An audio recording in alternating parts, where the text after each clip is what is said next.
Well, for more on that and for more on Rubio's speech, let's bring in our political analyst, Joe Siracusa, for his thoughts on this. So what did you make of Rubio's address, Joe?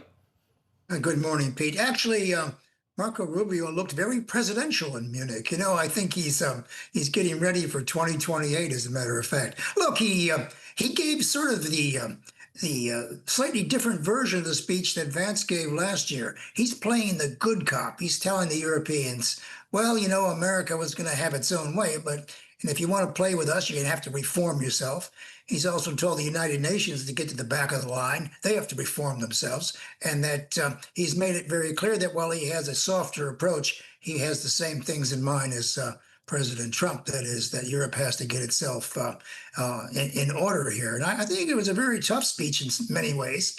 And it was the thing that struck me is he says at the beginning that globalization, that is the concept of global citizens, was a disappointment. It was a failed mission, as a matter of fact.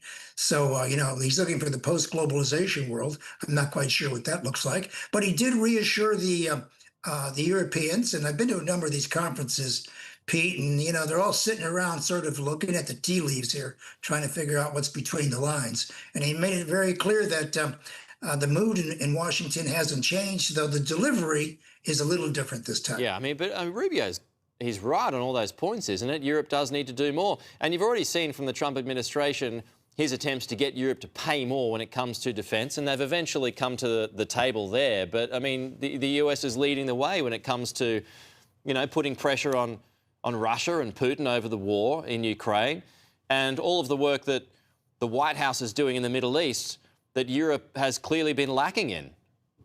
Oh, he's absolutely right. Europe has to do a lot more. Look, Pete, in my lifetime, and been following American foreign policy and European-American relations all my life, Europe hasn't done nearly enough. They've been free riding since the early Cold War. They haven't paid their dues. They've never paid their part of defense. And it was quite clear that they were leaning very heavily on the American extended nuclear deterrence. They were always counting on America to bail them out. Now they got a president who says, well, unless you put up, unless you fight, it look like you're ready to fight, we're not going to help anyway. America's got that old saying, I suppose the Australians do too, that they're only prepared to help those who help themselves. And it looks like, Europe has enjoyed the free ride.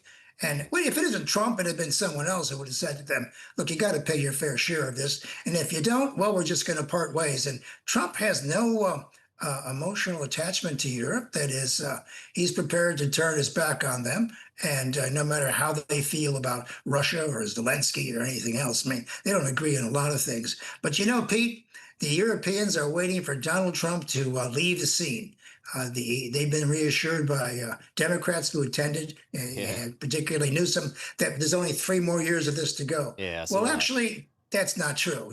There's more than 3 years. America, Go ahead. So what are they going to do? If a Democrat wins the next election, do they just go back to the way things were?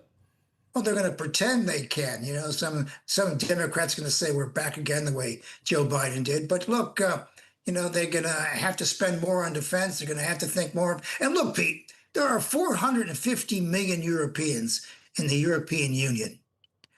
There are only 340 million Americans. You can't tell me that the Europeans can't defend themselves one day. We're looking for them to become a major player instead of just hanging on the United States. And Trump doesn't want them hanging on because he wants his own freedom to maneuver. Europeans haven't decided what Europe really is. Maybe the European Union is a failed experiment. They gave it a good go. They think they've would agree on that.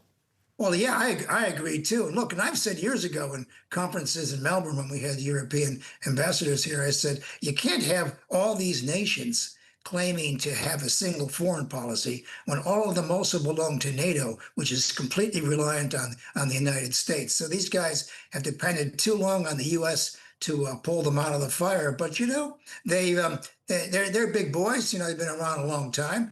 But I liked Rubio's simple message. Get on board or get out, and he made it very clear he can live without them.